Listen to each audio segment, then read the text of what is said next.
We are live. All right.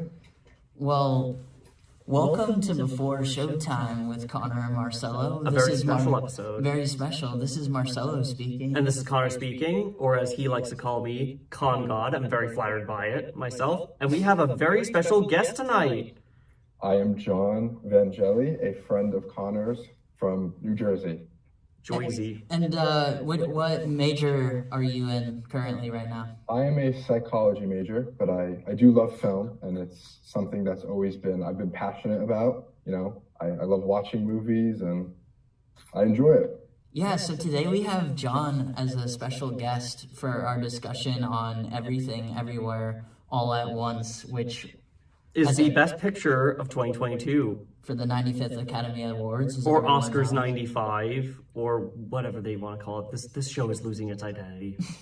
And today we're just going to give an overall just heavy deep dive into that film because there's a lot to unpack there. Right, Connor? Certainly. We just watched it in a classroom where we screened his 4K edition. It was the Blu-ray. Yeah, we screened the Blu-ray. There wasn't a 4K player or TV in that classroom, but it played fine anyways, and it looked fine.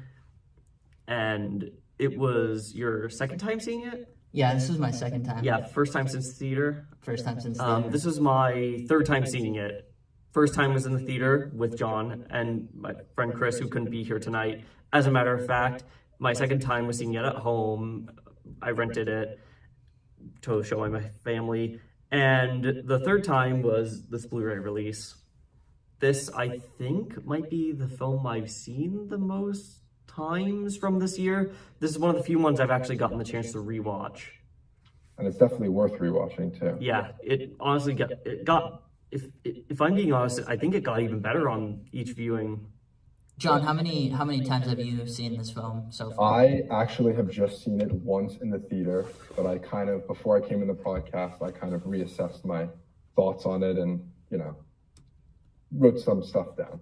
That's awesome. Yeah, just to give a warning to our audience as well, this is going to be a spoiler-heavy episode on the film, so if you have not seen the movie... First of all, what are you doing with your life? Go see it. Do not continue. It won Best Picture. Get on it. It's a high-rated movie. We are going to spoil many scenes and just go very, very deep into specifics in terms of the dialogue and the story, so that's just the warning we'll give right now. John, I want to start with this. What do you think from the whole film is the thing you took away from the most? Was it the acting? Was it the storyline? Was it just the creativity put into the movie? What did you take away from the most?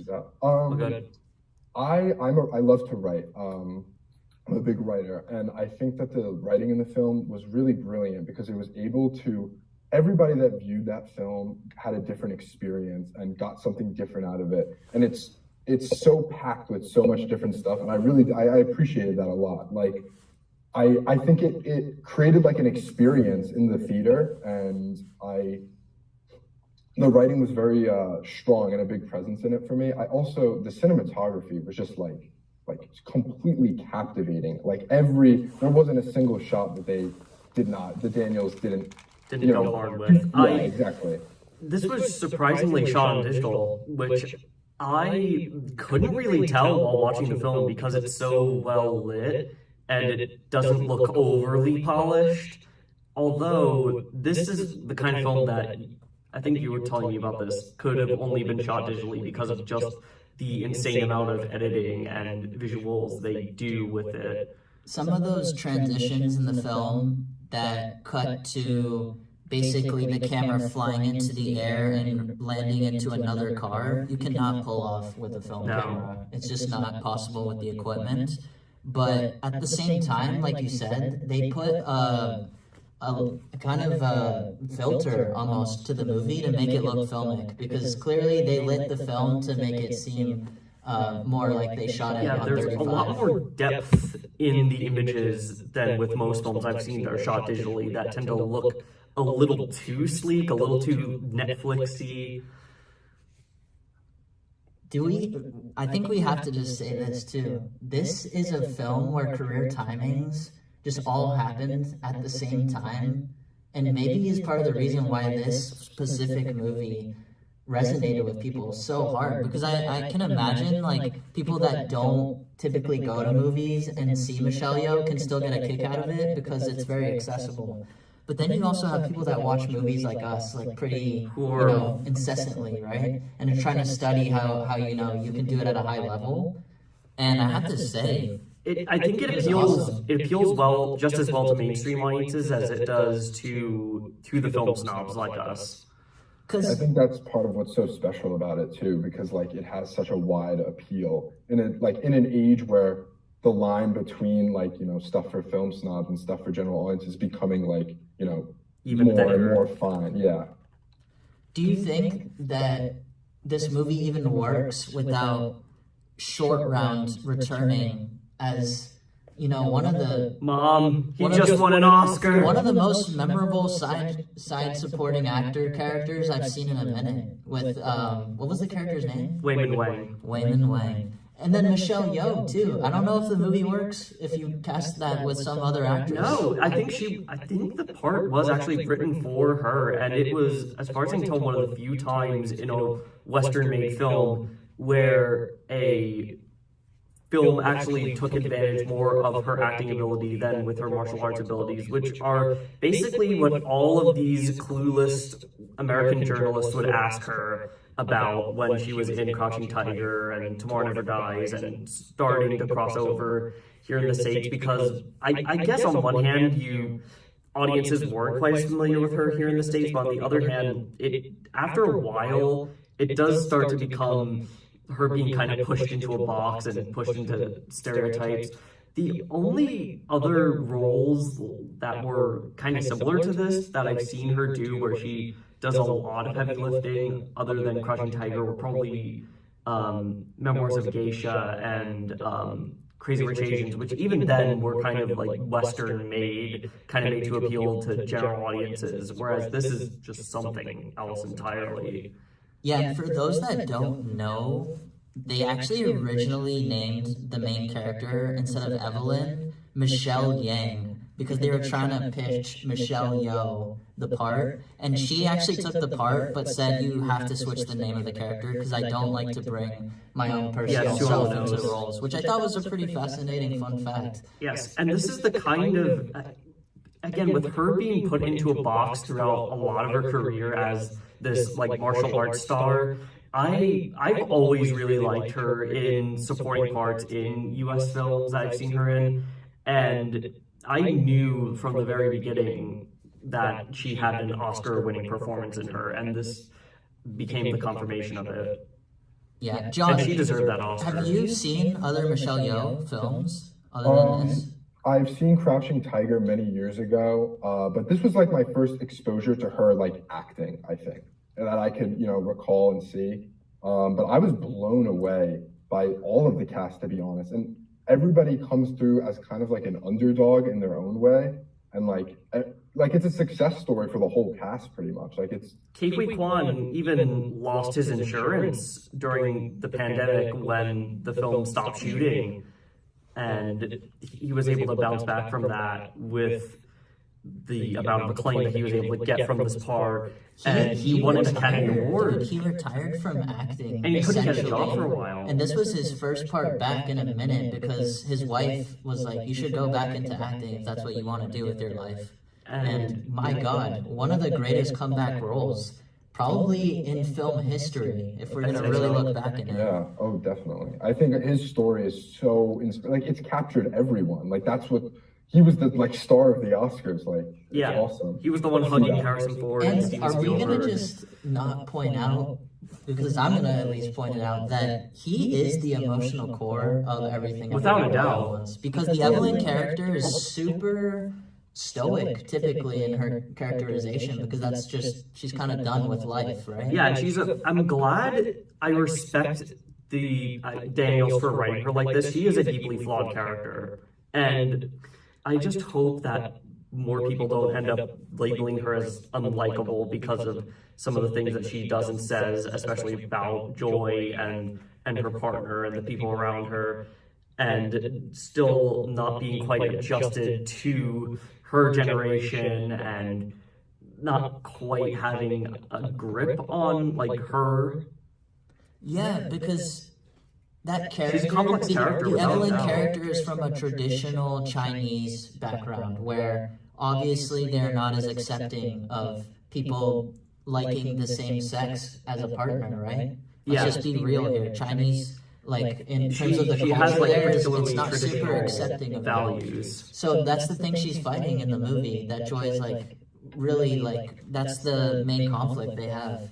And I enjoyed it because we don't get to see that a lot in movies. Yeah, and Joy in particular, we see some of the influences of Western culture and the internet, especially on her and her life, and how that's been kind of a blessing but also a curse to her, given that she turns into Joe Tamaki. Yeah, John, what did you think of the Joy character? Did you interpret her as kind of a Gen Z amalgamation of somebody that is overwhelmed by so much content that exists? I think that she was one of the most important parts of the movie, and like you could make an argument that any of these characters were the center of the movie, but like her to see her get that like relief at the end, and the way that Evelyn was portrayed. Evelyn is such like a realistic character because she does have those like homophobic ideals, you know, from the beginning, but you could tell that she's struggling with them. And her relationship and her relationship with Joy is very complex and realistic. And I think Joy is an amalgamation of so much stuff that Gen Z has to deal with like dealing with, you know, their parents' trauma and things that their parents have been through, and how trying to break generational trauma. Yeah.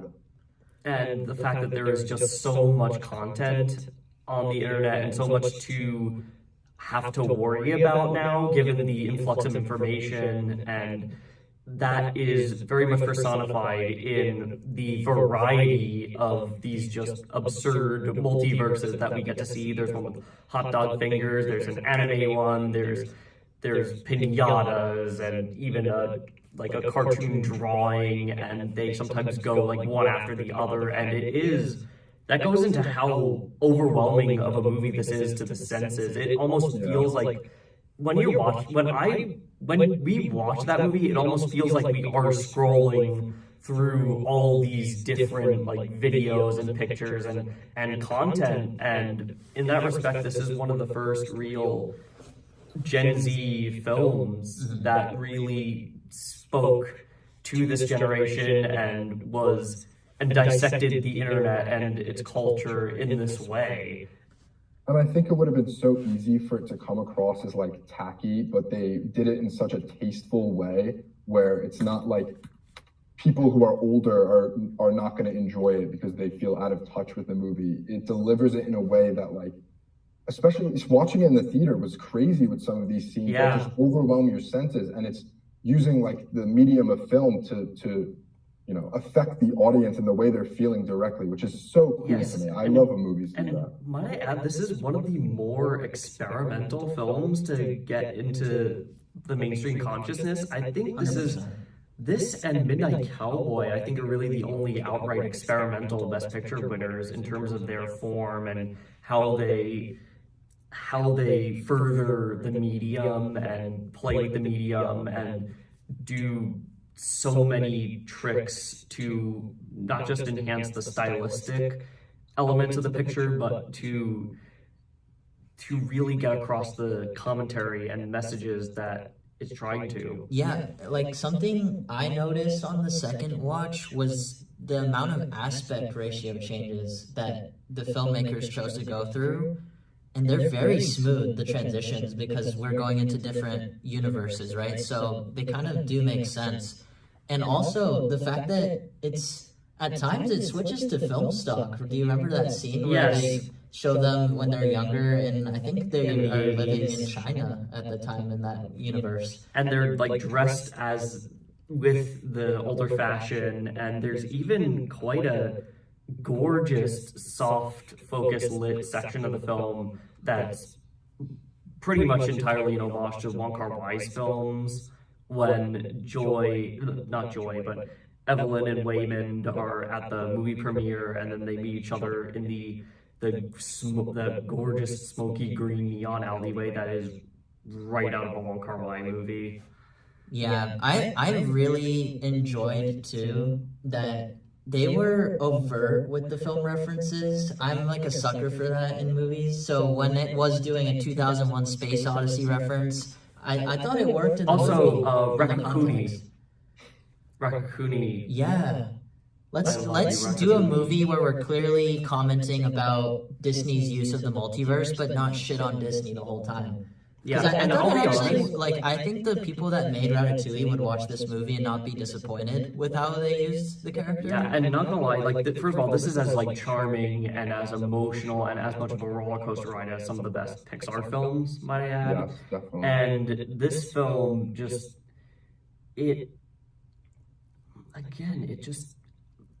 this is one of those films I think I'm at a loss for words at whenever I have to discuss it because it is really dense. I was talking to Connor directly after the movie that I was like, yeah, I need to really think about it after the watch because it's not one of those movies you're able to understand it instantly because it's just such an aversion to the senses, including the fact that there's some of these cuts, they're very simple cuts, just like jump cuts or just, poof.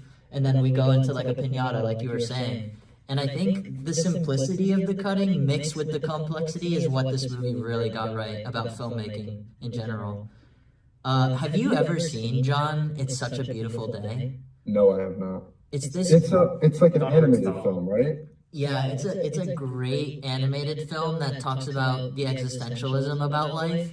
This film, on the rewatch, I noticed it did have a reference to that movie when they became hand-drawn cartoons. Yeah, when Joy and Evelyn are about to fight each other and they become like color like crayon drawings. Yep.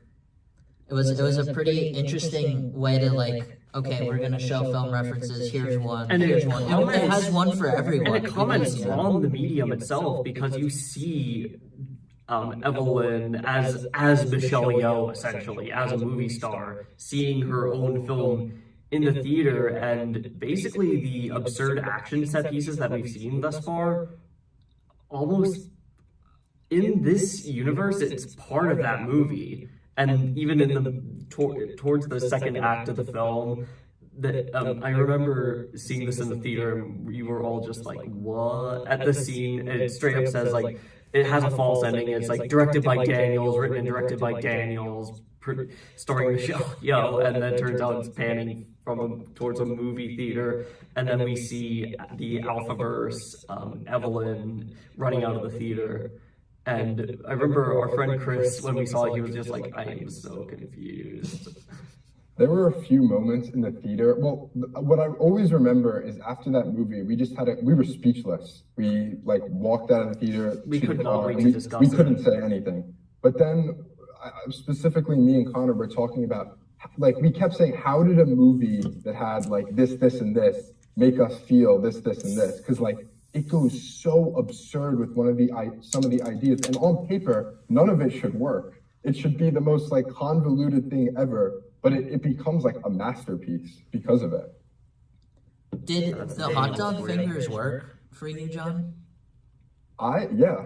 I thought a lot of the humor landed for me. We were all laughing in the theater. We were having a good time. I think our theater was empty, but I think there were some people in the theater though. Not as many as there should have been. It was an AMC, mind you. So this is not the culture crowd. At E Street, I'm guessing, at your theater, there were probably a bigger turnout because that's more of a niche theater, and they were already going to be inherently more attracted to a film like this that kind of pushes boundaries. We re-released the movie after it won the Oscar, and it was booming. Business was a booming in Landmark E Street cinemas. Yeah, because it's an Oscar winner that, deserved it. What? That can happen? I think I want to talk about... I know you like Banshees better, but...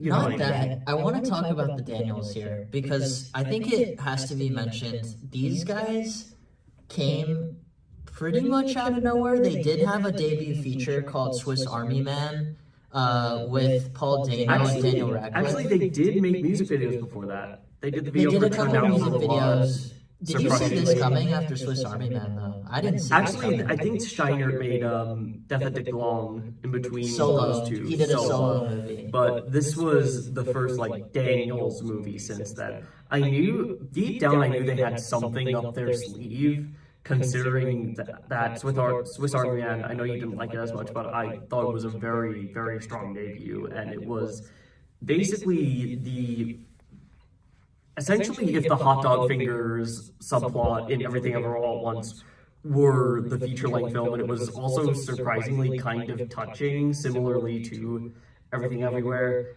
And on the basis of that, I knew they had something even more outrageous and even more incredible up their sleeves. They're definitely one of the most creative auteurs to come out in the last 10 years. I think you can say that about every A24 director, honestly. I think they're one of the wackier ones, though, out of the whole lot.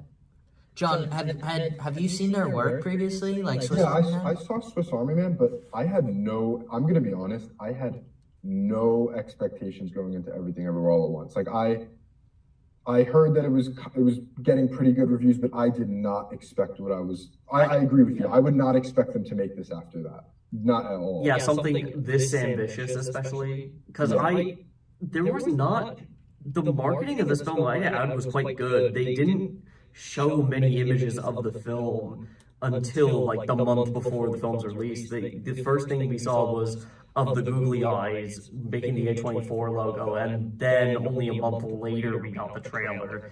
It really like drummed up intrigue, and then the moment when I found out this was the highest rated movie on Letterboxd, I shit. I'll be honest. Daniel Scheinhardt, who's one of the directors, has a scene in the movie where he's literally getting spanked in a gimp suit. Yeah. The boldness of this direction, it has to be commended. It really does. And by Michelle Yeoh. A well-deserved Best Director Oscar, for sure. Yeah, and Spielberg himself has thanked both of the Daniels and championed them, saying he learns more from younger directors like them than even his peers, his Coppolas and his Lucases and his Scorseses. And they also had a great Oscar speech as well. Shiner thanked his public school teachers even for shaping him for who he is.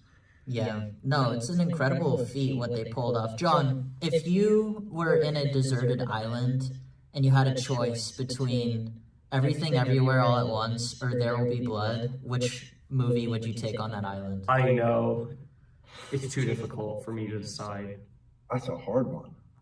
I mean, okay, well, There Will Be Blood is a hard movie to watch. Like, it's a very, like, uncomfortable, grueling movie to get through. It's heavy. Everything Everywhere All at Once, you can watch and you can make it be a heavy movie and you can make it relate to your life a ton and, you know, make it be this super emotional movie. But I also feel like you could kind of put it on and just have fun with it. Yeah, still kind of escapist, too. And I think this is one of the best blockbusters I think ever made, without a doubt. Is it a blockbuster? I don't know. Or is it like an independent film? Unexpected blockbuster, because it was made on a smaller budget. It was an A24 film. I don't think a studio would have had the balls to touch this movie. For those that don't Partly know, because, you know, this does the multiverse better than Marvel ever could. For those that don't know, this movie was made for about 15 million, Yeah. and 7.5 million was spent on marketing. So really the movie was made for 7.5 million, and it made at the box office 100 million. A24's highest grossing movie. It surpassed Uncut Gems. This is The something thing to know. that disappoints me though is that a film like that still isn't going to make as much money as Fast X or something. That's okay though. It Which- still proves that these independent films can still make money. Even then, That's what I like to see. the thing that worried me about the industry, especially still now, is that theaters back then, Pulp Fiction I think made as much money as like Forrest Gump and Yeah, it made like 265. yeah, worldwide box. that would not happen now, without a doubt. And I think there's more theaters of a would focus not. on like the escapism of it now, and people Yeah. are like really, because people are really caught up in like escaping into movies, and like a lot of people they just want to see like their Marvel movies and stuff, and you know, have fun in the theater. As But they're Scorsese letting go. says, theme park movies. Yes, they're letting cinema. go of Yeah. like the art of film, I feel like. So the reason I asked that question is I'm a kind of guy that I would bring There Will Be Blood on this island, but that's not to say I that bring Everything both. Everywhere Fuck it. is not, a more modern cinematic movie, if that makes sense. Yes. It is more of the time. It definitely is a This is- fingerprint of the cultural point of the internet, like we've been discussing. This, I feel like,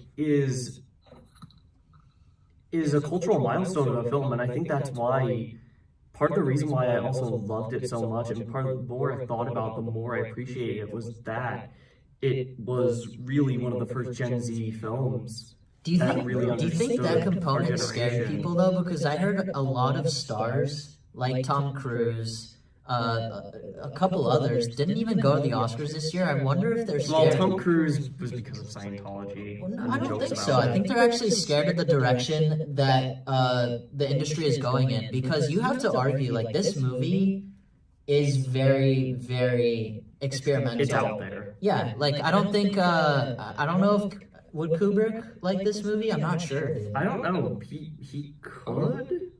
It's hard to it's hard to tell. Even though there's a love letter to Kubrick in the movie, I even think he would probably say it's a little incohesive. Because you have to tell me the cohesion of some of those plots, and for me on a watch, it did get a little bit incohesive at times. I was fine with it. You're fine with it jerking like back and forth, different timelines. Because at least I felt like I was watching the same movie, and plus that's what the film is going for.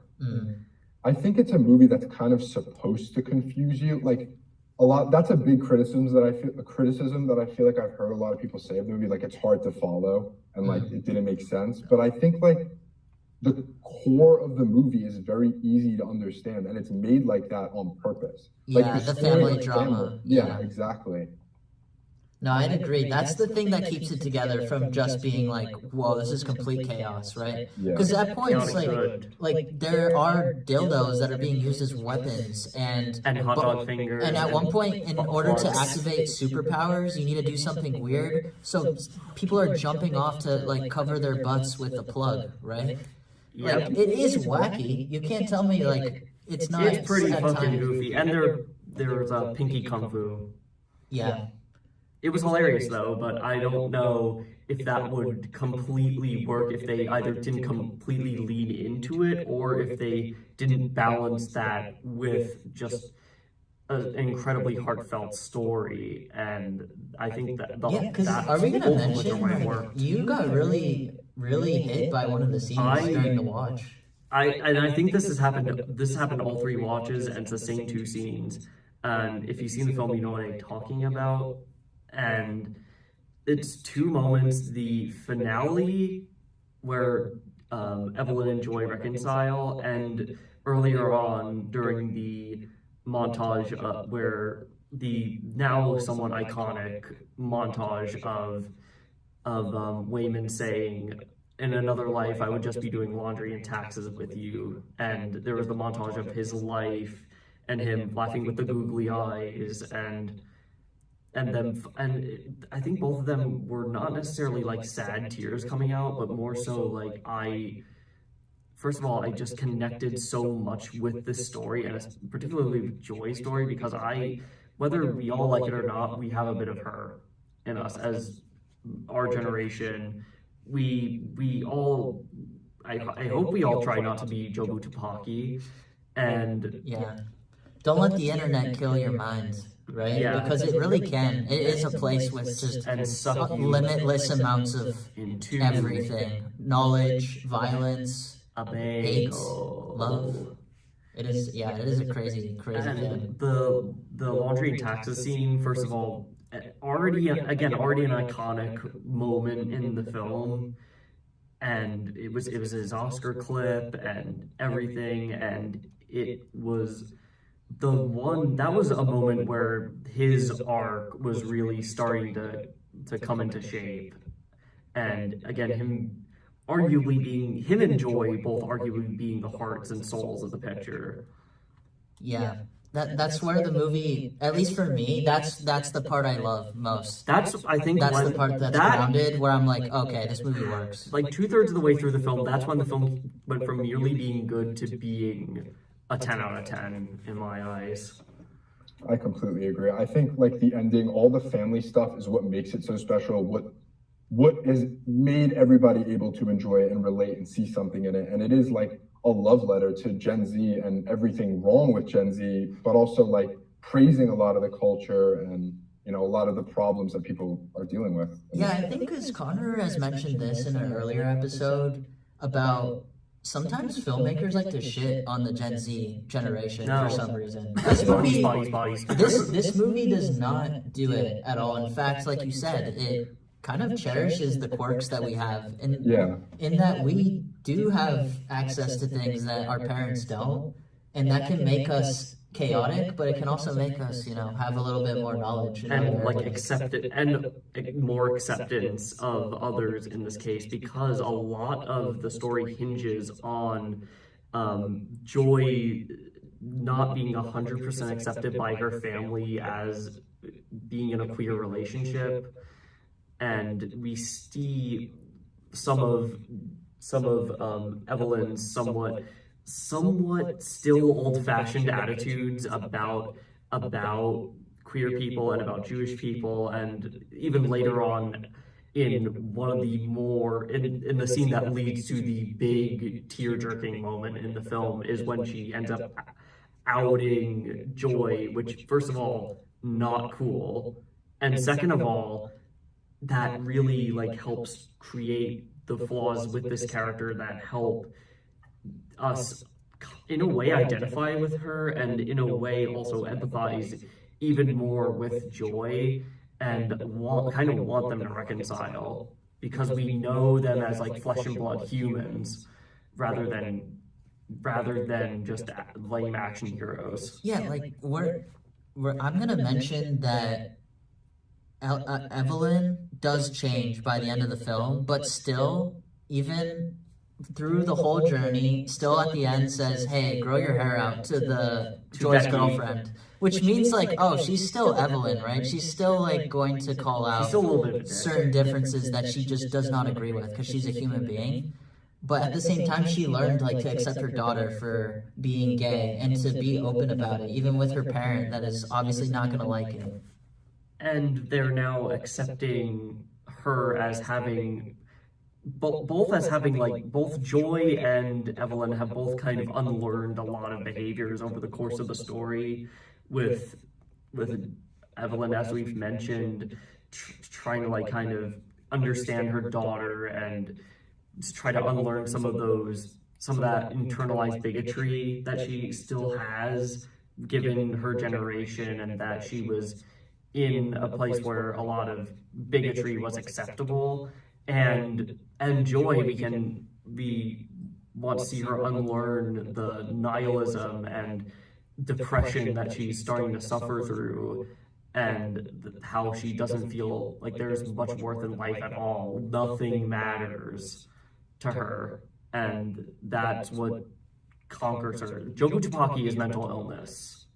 The everything everywhere bagel is not just nihilism, but also extreme depression of just finding no meaning in anything you do, because guess what? You are a part of a billion suns that exist in this universe. So your importance is, in like the end of the day, kind of cosmically not that important if you really start thinking about it, but that doesn't mean you can't find joys in the little things, which is kind of what the movie's saying. And guess what? She's also called Joy.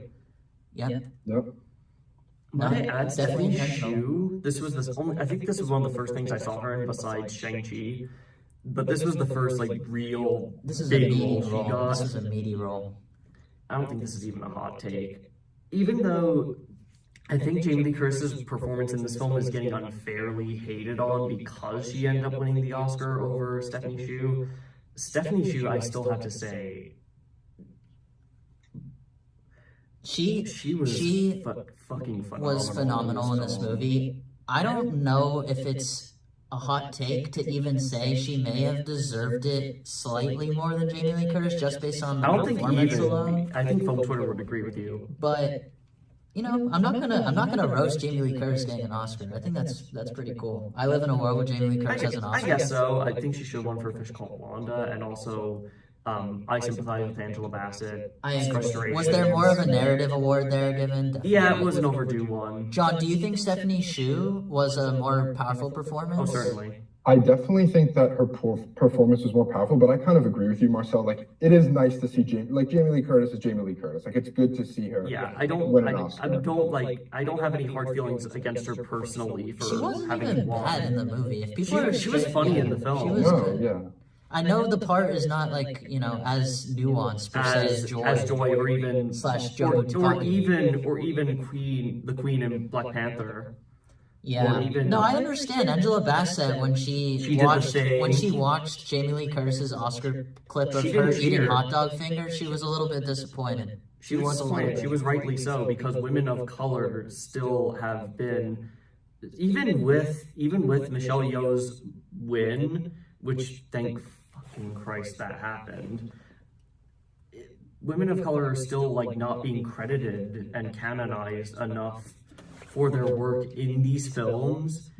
And I think this year's Oscars though it was a turning point for that. it certainly because- was. I just hope it's a movement and not a moment. Yeah, I hope so too because I think it's the right direction. Yes, and part of why this film, I think, is gonna, first of all, stay culturally relevant and still be, and is still held near and dear to people, is because, first of all,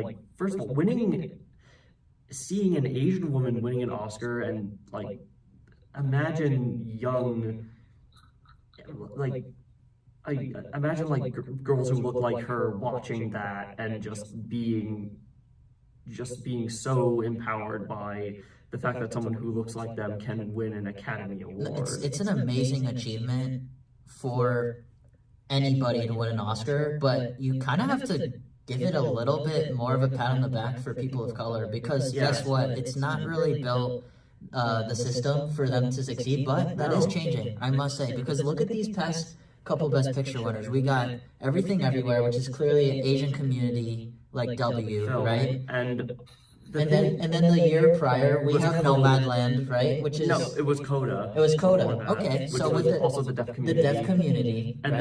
then Nomadland, a film directed by a Chinese woman. about the outskirts, like people living in the outskirts the of America. margins. Yeah. And it is It's all and marginal and communities are getting and Parasite, my Yeah. ad. First non-English language film to win an Oscar. What the hell was that all about? Can we have more movies like Gone with the Wind, right? Okay. John, do He got fucking you indicted. agree that there's like a clear schism in like the fact that obviously the Academy is awarding these movies that are showing marginal or People like oppressed communities yeah. and people who aren't as privileged as us. I think I'm always going to be kind of like cynical towards the Academy because they've done so much bad shit. Yeah. And I'm not face going to it. give them credit enough to say that I think like they're doing this because they genuinely believe it's the right thing. But I think we will see a shift because people are changing and the population is, and this is what they respond to. Like people are sick and tired of seeing movies that don't deserve to win Yeah. or And people love this movies film. that are, just white dominated winning every single year. Like people want to see these, movies from different cultures and people want to explore the world through film. And I think that's definitely a shift that we're seeing after Parasite, like, and now with this too. Like, Those are the two Oscar Yeah. wins that I feel like changed the world of Yeah. film. And this motion picture having been an independent, I guess you could argue, is it an independent film because A24 is. Dude, 15 mil is independent, dude. A24 does That's- have two Best Picture wins under their belt, so I guess you could call To them put a that into major at this point. perspective, Quantum Mania was a $160 million budget. This movie's 15. And guess what movie's gonna age better? Yeah, well, that's not a question, right? Yeah, and this film having been successful and having won Academy Awards, this, I think, and I said this during my Oscars episode, this gave me hope as an aspiring filmmaker. Like, whatever crazy idea I have, as long as it has heart like this, could be on its way to a success story like this. And cinema, I feel like cinema changed. Well, cinema changed when A24 came on the map, and then we got The Witch, and before that The Babadook, and art house horror films, and great independently made films like Lady Bird, 20th Century Women, and later on They have a lineup. international films got recognized like Parasite. I hope this isn't the, I hope it's not nearing its end. Since around 2013, 14, we have been in some new Hollywood, some second wave of independent art house cinema that I feel like is making films so much better. I think you're correct that it's changing, It's but it's definitely for the better, dude. Like, you can't tell me some of these, like, for the movie we watched today, some of these editing choices, they're a little bit out there, but my God, they work. They definitely work. Yeah. John, I know you have to go kind of soon because you're on a time crunch. Yeah. But do you want to do the top 5 A24 personal picks? I would love to. This Let's was do a. it. I don't Let's think- transition into that. So for this part of the episode, we are gonna do our top 5 personal A24 picks because obviously Everything Everywhere All at Once was released by A24, which is a great studio. The studio that changed the world of film. Yeah, and the way we're gonna set it up is we're each gonna go 5, 5, 5, 4, 4, 4, and then go around and we'll talk about it. See what we like, see what we disagree on. Should I go first, Connor, with my number 5 personal pick? Yeah, you go first. All right, for my number 5 personal pick, I have 8th Grade, directed by Bo Burnham.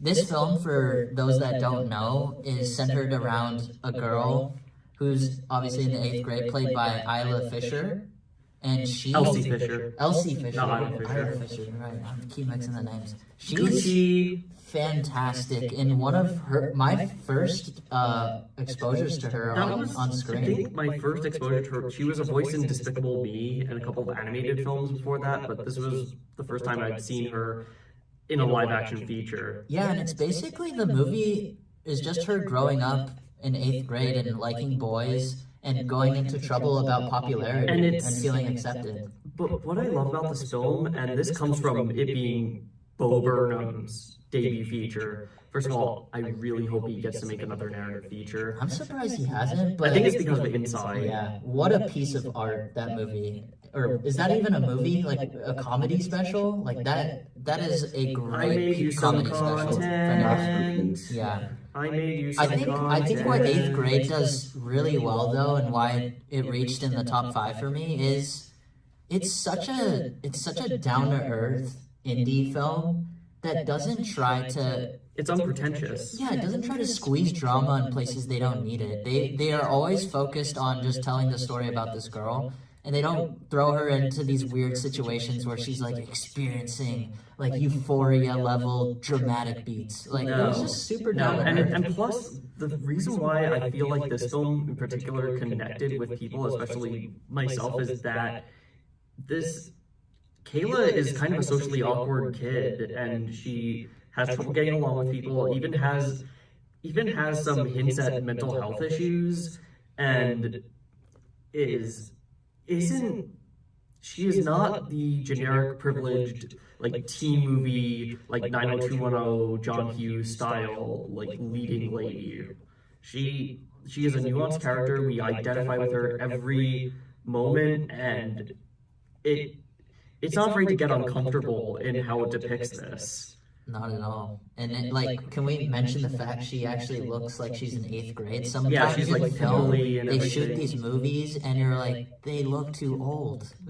It's Not just that, but like the whole, like a big thing about like, middle school, high school, whatever movies in general. It's like, I love stuff about high school or middle school that's like, looks like it's like these kids feel like they're in high school and 8th grade or middle school. In 8th grade, like this feels like experiences that I had when I was in middle school. Like it's relatable, but also like it doesn't give up her story.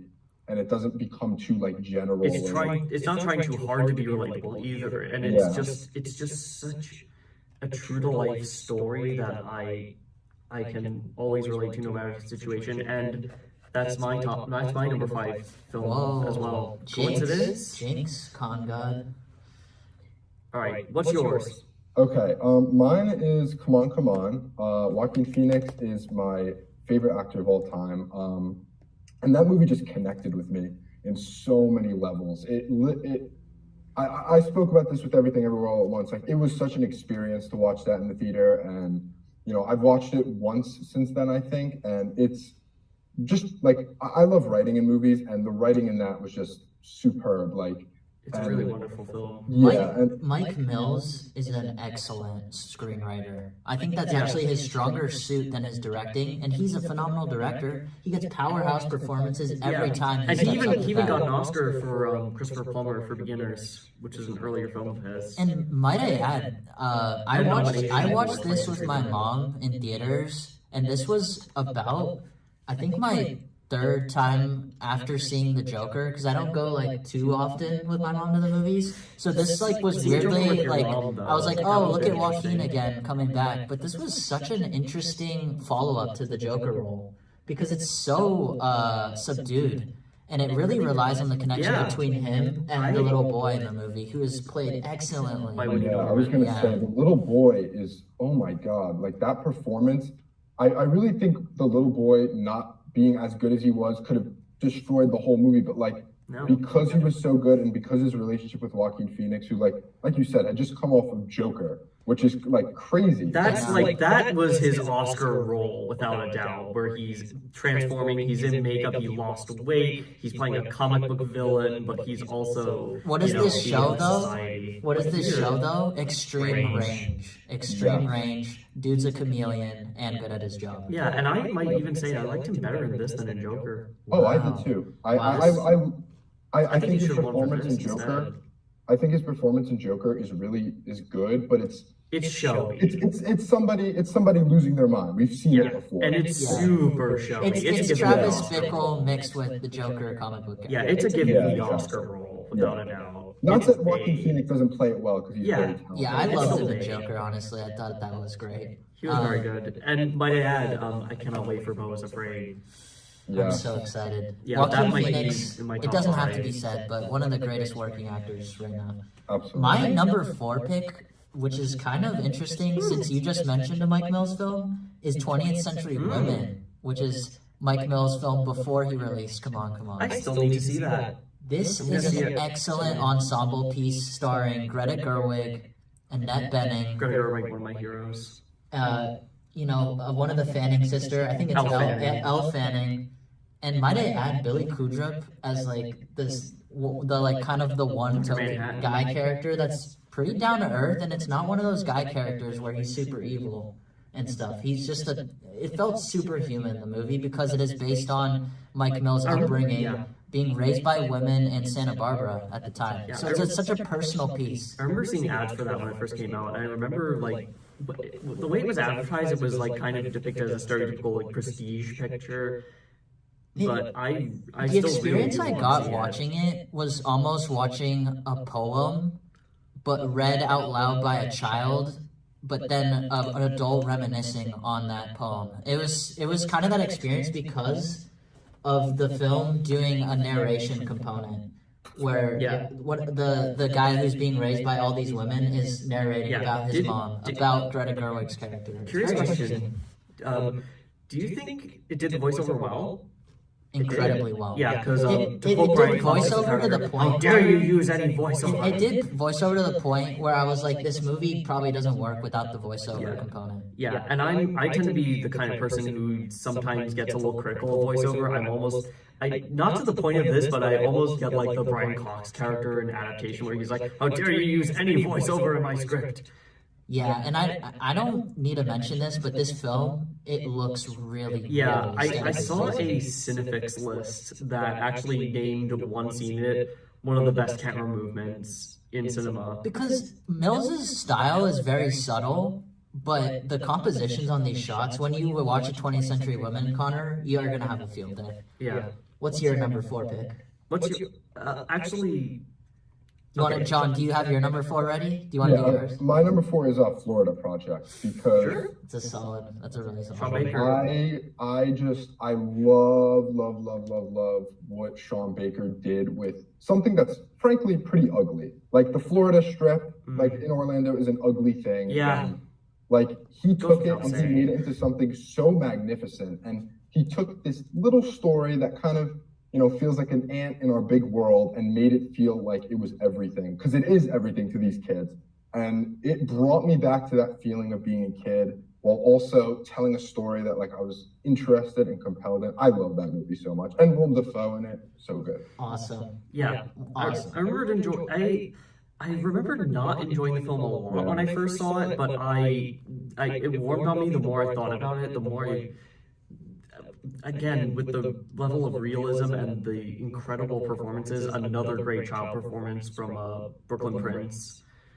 I thought, shout out to Sean Baker. I don't want to be a broken record here. I don't need to say Dafoe. That's one of my favorite performances because of the subtlety. I think the thing that I will say that wasn't mentioned yet is the saturation looks fucking crisp in that movie. It's a beautiful looking film. Because it fits the theme of the movie because it takes place literally miles from Disney World. Yeah. So you're watching this like kind of lower income group of people in Florida, but literally miles away is the happiest place on earth. It's a very interesting. And with one of the worst movie moms of all time. Yeah. And they take that idea like in the end too and kind of like literally like run with it. Yeah. Like, They definitely run with it. And it was shot digitally. Yuck. Sean Baker's words, not mine. What's your number 4? My number 4 is probably the greatest American horror film of the 21st century, and that is Hereditary. so good. I respect that choice, dude. Why Hereditary? Hereditary because, and this is coming from someone who respects horror as a genre and is fascinated by it, but will admit there are very few good horror films out there. And this, and I'm, when I started getting into horror films, I got less scared by them and was more into the escapism of them and realized, like, this is actually a lot of these are kind of dumb. I can just go with it. And I could just watch. Turn the brain Ghostface off, hunt down watch the people, scares, hunt people get down. the heartbeat a little pumping. But then I watch something like Hereditary, and my mind is blown because that's one of the few times I've watched a horror film that I was genuinely terrified during.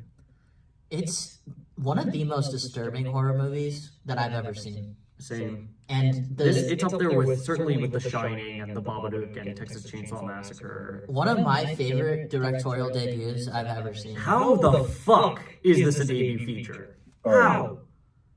Look at it. Toni Collette should have maybe won an Oscar. No nomination too. I know. Don't you? Ridiculous. Don't It shout at, reinvented don't swear at me, you little horror shit. at I'm like your a mother. time. It reinvented horror like at a time when it definitely needed it the most. Like I'm kind of on the little bit of the other end of the spectrum. Kind of like I've been a lifelong horror fan. Horror was my gateway into like film as a whole. So like that movie was especially special to me because I got scared. Like I watched a movie that like I felt like was actively trying to like scare me in new and inventive ways, and that hasn't been done in a long Yeah, time. and the fact that film does it so well without relying on jump scares and just relying on pure tension and through the psychological aspect of it, that is really not the great thing that A24 and the quote unquote, God help me, I hate this term, elevated horror cycle in this new Hollywood movement really did was they basically made well-made artful horror films mainstream again. And this had been done before. This is The Babadook probably arguably started it. The Witch helped popularize it, and Get Out took it into the mainstream arguably, but Hereditary was like something else entirely. Some of the images of this film I will never be able to get out of my head. And it's because it is a Ari focused Aster has some balls to make this movie. He's one of those guys that I'm like, if I ever met him in public, It'd be like, I'd be like a little concerned. about Like, how did you come up yeah, with I'd be that? like, are you good, bro? Hi. Like, you're in the booth and that's what you came up with? I could Like, see, like, respect, but stills. also I'm concerned. I could love see your like stills of films. some of these Yeah. scenes and just like immediately like feel the fear that I Yeah. felt when I was first watching. Hi, I love your films. You scared me a little. Because it's clear that he's riffing off of old horror movies, right? You he's can't also tell The me. Exorcist, Yeah. certainly, and but he even cited family dramas like Ordinary People and Kramer versus Kramer I can see that. as influences, which adds to the fact that going with this and The Babadook in particular, these are both family dramas disguised as horror pictures. This was the one too Scorsese watched and was like, keep an eye on this guy. Yeah. And Scorsese. He knew. My number three pick is Uncut Gems. Uncut Gems. Josh and Benny Safdie's film starring Adam Sandler as Howard Ratner as a jewel. He works in the Diamond District as a jeweler. Holy shit, I'm fucking And gonna he, come. to put it in short, has the most insane gambling addiction, probably caught in the last 10 years on screen. Fucking Adam Sandler. I love this movie because I'm a sucker for movies that feel real and raw and gritty. And guess what? This film does that, plus it is trippy at the same time. Yeah, and it it goes is- into the gem. It goes out of the gem. It's like It goes out of his colon. yeah.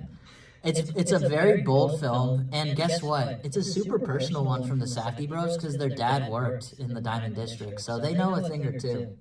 Yeah, and this is another sadly snubbed Oscar nomination for another A24 It's film a for panic Adam Sandler. attack movie. If you don't want to be stressed out during a movie, don't watch it. If you don't like the chaotic New York energy, do not watch that movie. Yeah. But if you do, and you want to see it kind of involved with this guy's downfall and his gambling addiction, Yeah, I don't want to bet on basketball. hey, That's all I'll say. it's Not- a definitely an definitely interesting not way anymore. to go about spending your money. And it is the only, as far as I can tell, the only A24 movie so far to end up in the Criterion Collection. Yep. So this Speaks is volumes. another film that kind of really grabbed me by the throat and by surprise, because this was I think was the first time I had seen Sandler in a dramatic role. This is my favorite Adam Sandler performance of all Yeah, time. this is is better Punch- than Punch Drunk Love, Barry Egan. This is I Punch like Drunk Howard Love. Ratner. This and Punch Drunk Love are really the highlights of his work in Yeah. general. John, Regardless- have you seen Uncut Gems? And if you have, what did you think? Yeah. I absolutely love Uncut Gems. The thing when I first watched this movie, I actually stood up off my couch halfway through and was standing up for half of the movie. Like I literally watched much it energy. standing up Yeah. because I was so like there was so much energy just exuding from the screen. And you could definitely I didn't even think that they had a father that worked in the Diamond District, but you could definitely see that because you could just tell that they've done their research and they know what they're talking about. And that is what's so important to the film because it's so honest about something there's a lot of facets to it. It's interesting. Yeah, if you read too about the making of it, I'll be pretty brief with it, but essentially they couldn't get certain stars, so they had to write the script in order for it to work with the timeline because they wanted to use real basketball games. So one of the only players where it worked was Kevin Garnett, who gives a very good performance as a guy that doesn't act typically. So they thought about it just a little bit, which I love about the movie. I really did like Uncut Gems. I saw it not too long after it came out. It was one of the first movies I watched during lockdown. Oh, And that it's a good lockdown movie. certainly got my blood pumping. Blood pumping. What's your number 3? We already did your number 3. No, John hasn't done his. John, do you want to go number 3? Yeah, mine's Hereditary. Hereditary. Yeah, we've I'm not gonna kid you. Hereditary is awesome. Yeah. My number 3 is Lady Bird, a film I actually rewatched earlier in the not this semester, but last fall. I actually watched this in film school. This film is actually getting studied now, and for damn good reason. This is, first of all, an incredible debut for Gerwig, one of the best directorial debuts I've ever seen, and a film that really particularly affected me when I first saw it because it really just hit hard with me and my relationships with family, and it hit harder on second viewing now that I'm actually in college and have not been in the same situation as Christine, as Lady Bird, but have been definitely felt that. Yeah, no, Lady Bird is a fantastic debut feature by Greta Gerwig, who is predominantly an actress, might I add. And it got that emotional core between the mother and the daughter so authentically that and plus, you can't knock the movie. And plus, neither of them are really, even though like you do feel a little bit of contempt for the mother, she's not a supervillain. She's not Mommy Dearest. And plus, the way they write Lady Bird is so brilliant because she's a complex character, and this has pissed me off numerous times when I talk to people about this film. So many people accuse Lady Bird of being an unlikable character. That really pisses me off. I mean, she technically has unlikable traits, but that doesn't mean she's bad, though. Like she's a teenage girl. Yeah, guys. She has like emotional problems. Yeah, and plus it's kind of a sexist criticism to make, because if it's a guy doing this, you would be flawed, and then you would still like get that Sigma male edgelord status. If you're, especially if you're an outright unlikable character, but if a woman's flawed, oh boy. Yeah. John, have you seen Little Women? Lady Bird. Lady Bird. Not Little Women. I absolutely love Lady Bird. Yeah. I think like, actually, I watched it a few years ago and I actually didn't like it that much. It completely went over my head. A lot of the themes and stuff in it and the importance of it. But then I watched it a few years later and it hit a lot harder, especially being around the time where I had to consider, college stuff. And it definitely like, the relationship between the mom and the daughter is done so well. And all of these characters are written so real that they feel like people that you could know. It feels like, it almost, at some points, it kind of feels like somebody like snuck a camera into this family's house and you're just caught in the middle of all of this going on. And the dynamic is so real. It's like hard to tell it's acting at times. That's something that both Gerwig and Baumbach do incredibly well. I think that independent film resume that Gerwig had really upped the authenticity of the performances and the writing. And it's one of the best teen films I've ever seen in terms of just the authenticity of its depictions and the way that story is told, and just again it just captures something so specific, and it's not so, again, it's not to Euphoria levels of melodrama, and it's completely an unpretentious depiction of these themes, and it's just such a wonderful film for that. John, since I mentioned this movie, are you more of a Lady Bird fan or a Little Women fan, if you had to pick one of them? Because Little Women is also another great film too. Another Greta Gerwig directed picture.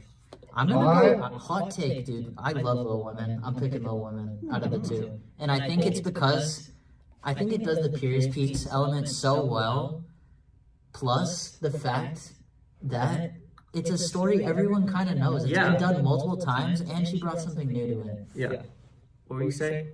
That is a hard pick because they're very different, but also certainly. I think I'm a sucker for stuff that like I can incorporate into my life, because I love to watch a movie and get like something that I could really put into my life. And I think I got that more with Lady Bird, with like, it has that relatability of like the high school environment and stuff. And, the mother relationship and stuff is something that hit home definitely for me. And no, that makes sense. It's a fantastic film. And the fact that my God, the fact that this is one of the first films I've gotten to see in film school thus far is a sign that is going to last forever. It's timeless. 100%. Is it time for my number two? This is probably not surprising, but I put Moonlight as my number two. Barry Jenkins directed. That's my number two as well. It's mine too. Okay, we're all number two on Moonlight. This is what I'll come out, because there's a lot of things we can talk about, but this is my big point. Barry Jenkins directed the living shit out of this movie. I think this is something that only he could have done and pulled off, because it has that complexity of the gay protagonist going through, you know, obviously an identity crisis through the stages of his life. And just incredible. What I love about this film is that it is willing to show the just incredible amount of trauma that he goes through, Chiron, but it's also not exploitative. He got a writer from Yale University that was a very good playwright to help him write the story, because the guy's gay. So, you know, the authenticity there is to the max. Like it's almost impossible to tell me what that movie is doing is not at the highest tier of filmmaking. And even more so, I think, than Lady Bird in 8th grade, this is a film where I forgot I was watching a movie a lot of the time. It just felt so real because half the people who made this probably went through these events in their lives, especially the writer of the film who was himself gay, and definitely probably lived under similar conditions.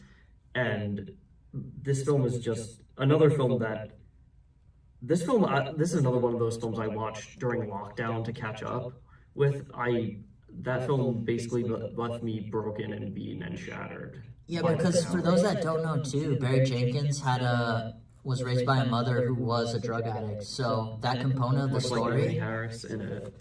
That part of the story is semi-autobiographical, so it's a tough watch. What do you think, John? What did you like about Moonlight? This movie took me way too long to get to. Connor would actually text me like every night, like watch Moonlight, get on Moonlight. Probably because it was one of those movies I watched during lockdown that I basically harassed a bunch of people to try to get them to watch Moonlight.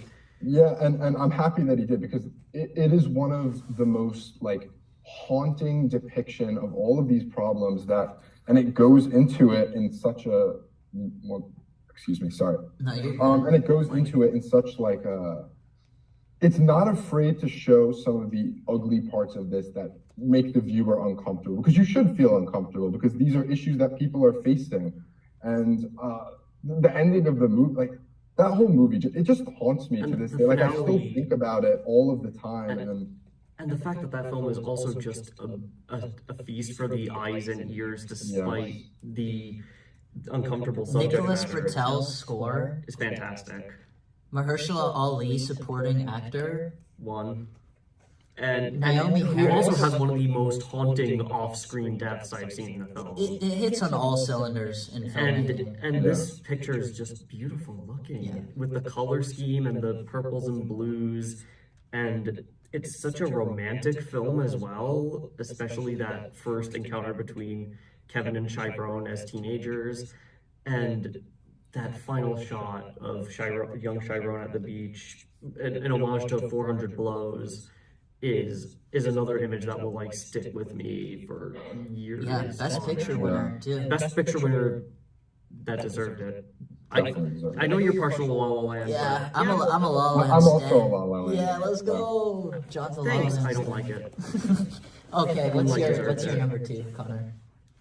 My number two was also Moonlight.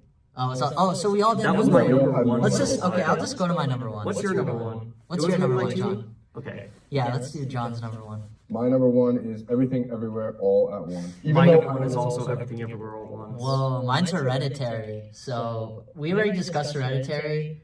We kind of already discussed Everything Everywhere, but here's the podium. John, why is this the number one A24 movie of all time so far?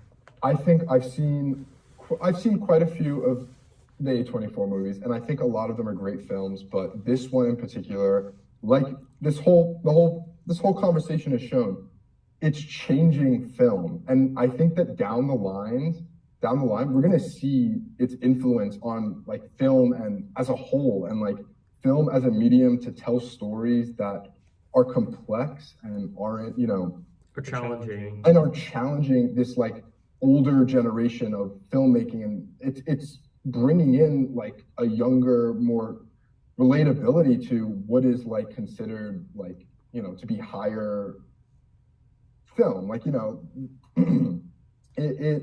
it goes to a lot of places that filmmakers are afraid to go, and it takes a lot of risks that pay off. And like I've seen it once, and I think about it all the time. I could close my eyes and picture that movie.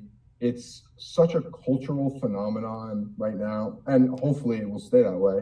And I think I don't it'll know. age. It'll age well. Yeah, So, I think this film, I think more than, I would argue more than any movie that came out last year, I think will end up being a desert island choice and will end up being in the motion picture canon. I know this is going to end up in the National Film Registry on Sight and Sound's top 250 poll.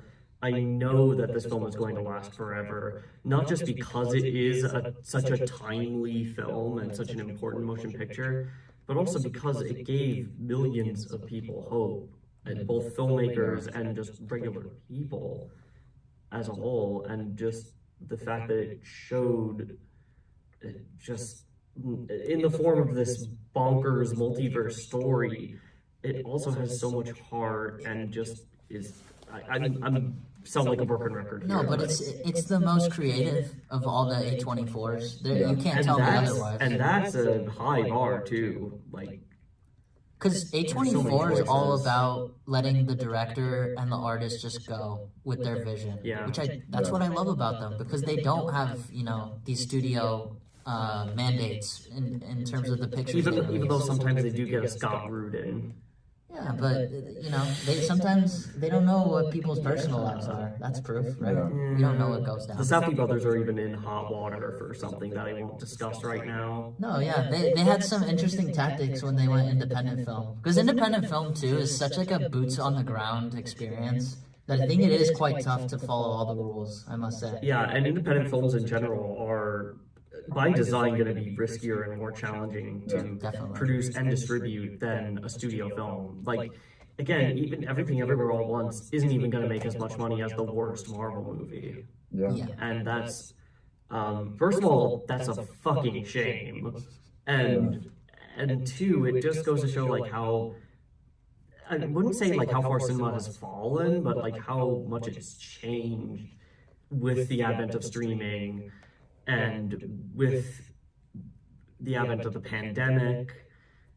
And A24, I think, is, dare I say it, they are starting to save American cinema. They might be the top Hollywood studio working right now in terms of the quality of the pictures they release. Except for Neon, probably. I don't think Neon Pictures top like just They- the I amount. did get I think it's a close second, but They like did get Parasite. A24 is just like it's changing the game. Like it couldn't have come at a more perfect time, and I definitely think like at a time where young people are pretty disconnected from these types of films. To be honest, it's especially with Everything Everywhere All at Once, it's working back a relationship between young people and film, and I definitely think it inspired a Yes, new generation of filmmakers. and young people, like people at my school, like us, they talk just as much about Marvel films as they do about the next A24 film. Yeah, It's That's a awesome. touchstone. I don't And know a single person that hasn't seen Everything Everywhere All at Once. Like it's Yeah, everybody at my writing class for screenwriting raised their hand when they were asked if they had seen it, at least most of them. And again, that goes to show what a cultural touchstone that film was. And might I also add that A24 is one of the few studios nowadays that really has a brand distinctly. It almost goes back to the old Hollywood studios, like Universal had their horror pictures, Warner's had gangster films, MGM had their glamorous studio epics and musicals, and of course later on you got Marvel with superheroes and Pixar with animation and unfortunately Miramax with prestige films. But now we've got A24 and they're their own thing. They have merchandise. They have their own brand. They're kind of a meme at this point too. Because if you see that intro of the logo and you know it's something. you're like, wait, I gonna might be be in getting a for- quality film for the next 2 hours because it's curated. They actually have like a pretty good curation process. I haven't seen Very a good. dog shit A24 movie in it ever. Not really, no. I've never seen a dog shit one, so that's pretty good. There are probably very few that even exist. They would. Yeah, I'm kind of surprised you didn't put After Sun in your top 5. After Sun, Did it come close? Kind I of close. thought that was gonna hit it, dude. It's certainly an honorable mention, which I'm gonna run down a few that we haven't. That we Yeah, probably what's haven't like mentioned. something that maybe got close for you? I love The Lighthouse. Oh, so Robert Fun to be Eggers, Lobster. Lighthouse goes hard. Under the Skin was phenomenal. brilliant. I haven't seen it, but I've heard great things. It's a brilliant film. Really? Minari, I really love. Oh, Solid, very solid movie. A relatively new one that not as many people have seen, Marcel the Shell with Shoes On. which was a I wonderful think is a movie. very underrated one. That was just barely made my list. That's a really good movie. Ooh, almost got there for you. The Witch, which was a really, really close one because of what it did for the horror genre and just the fact that it's just, again, just a creepy movie, plain and simple. I like Come On, Come On. The first Reformed I thought was excellent. by Paul Schrader. Have you seen that, John? That is like high. Ethan Hawke's one of my favorite. That is high. Dude, up you gotta on put my that list. on the watch It's list. a very good film. He's excellent in it. After Sun got close. Uncut Gems, Uncut Gems Uncle got Dan. close. Uncle Dan. The Yorgos Lanthimos films that were done by A24, The Lobster and Killing of Sacred Deer. So good. Hear me out. He's the next Stanley Kubrick. Wow. He is our You Stanley might not be Kubrick. wrong, dude. Yeah, the I think you're filmography wrong. is kind of shaping out that way. Not gonna lie. Yeah. The Green Knight is another really good one. Ex Machina, Midsummer, Close, a film I saw pretty recently. That was Close. really John, have you solid. seen Close? No, I have not. If not, listen to. By the way, y'all listen to our episode about Close. Yeah, listening to it on Spotify. In-depth, spoiler-free thoughts. Yeah, it is a great Belgium movie. Yeah, And it's about these two boys that are kind of very close friends, but one of them is going through like a mental crisis, and it affects their And relationship. it is fairly similar in tone to. And yeah, they're like seventh to Mary graders. Jane. They're very young, these boys. So don't expect like them to go like too intimate with the storyline. Yeah. It's more like, oh, okay, they're just very close Yeah. friends. Another one I really loved was Pearl, which another fairly recent Great. one, and another Mia one. Goth, dude. Mia Goth's awesome. Oh, please, I'm a star. She is awesome. in that She's a movie. star. She's so good. And one last honorable mention, one that you, John, actually turned me on to, The Last Black Man in San Francisco. So good. Really I excellent gotta film. watch that one still. That was, from what I understand, Majors is. I know, again, he's also someone who's He's on the in hot seat water, right now. Oh, He is yeah. on the hot seat. but might I say that this might be the best work he's ever done. Wow. He was fantastic in that film, and also shout out to Joe Talbot, who's on Letterboxd. Follow him, and I really respect how both him and Jimmy Fails, who quite literally plays himself in the film, were able to tell this partially autobiographical story. And Yeah. another one that really moved me, and one that I thought was going to go one way and then went another. Yeah, no. I'm really glad A24 exists, dude. I think they have a very awesome sentiment when it comes to filmmaking. These guys. Look at all these movies that They we've been able know to No. what they're They doing. actually do, though. They know what they're doing. And guess what? They're not the biggest budgeted studio out there. No, and they're still killing it. As a They have matter- so many obstacles, and they're still finding a way. Yeah, and as That's a matter of fact, commendable. their most expensive film is going to be their next film, Beau is Afraid, at $60 million. And I don't think they peaked yet. I don't think we've seen the peak of A24. I think they're No. still going up, and we're still seeing them get better and better and better and break more and more boundaries. I agree. Yeah, I And think we'll they continue to may, see that. they may be the greatest film studio. Modern in some film ways. studio right now, A24 is the top dog. Yeah. No question in my mind. No question, dude. The most nominated studio last year, and I know Yeah. it was because of Everything Everywhere. But they let's also, admit. I think they also did have The Whale and a couple other films. Dude, Paul And- Mescal and got an After Oscar Sun, nomination. Who, congratulations on your win for Streetcar Named Desire. That means the studio's getting more eyes than ever, is what I'm.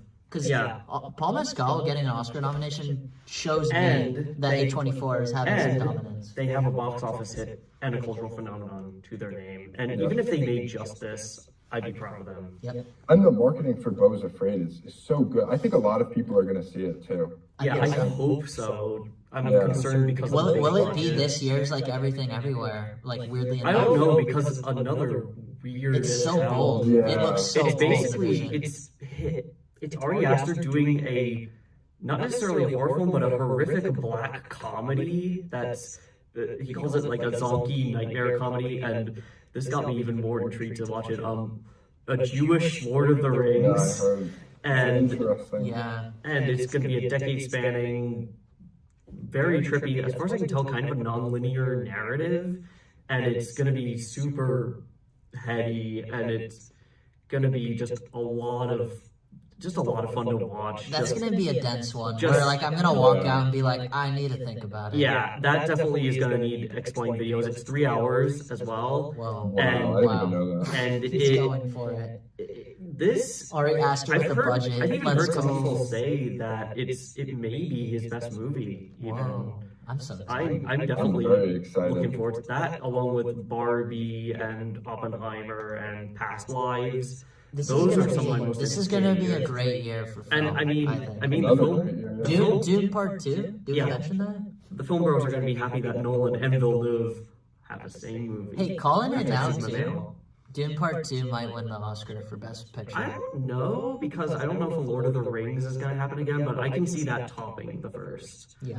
I'm definitely I looking can forward see to it that topping the one. first two. And the first is Past, phenomenal. my personal number one most anticipated film is actually another A24 film, and that is Past Lives, which was the biggest hit out of Sundance this Speaking year. of A24, And another it one's coming out, is- guys. Yeah. Jeez. Supposedly another one that is just heart-wrenching to sit through, but it's also a sort of slice of life story. It's an immigrant story. Debut feature. It's a debut feature for I think Celine Song, Celine Song. and it's been getting 10 out of 10s. It's gonna end up in people's top 5s, and it's coming out this May. So we definitely owe ourselves to check that one out and support it and support the great work that A24 has been doing, because they are doing God's work in terms of just kind of, in some ways, getting American cinema back on its feet Yeah. and really still allowing people to realize, like, U.S. cinema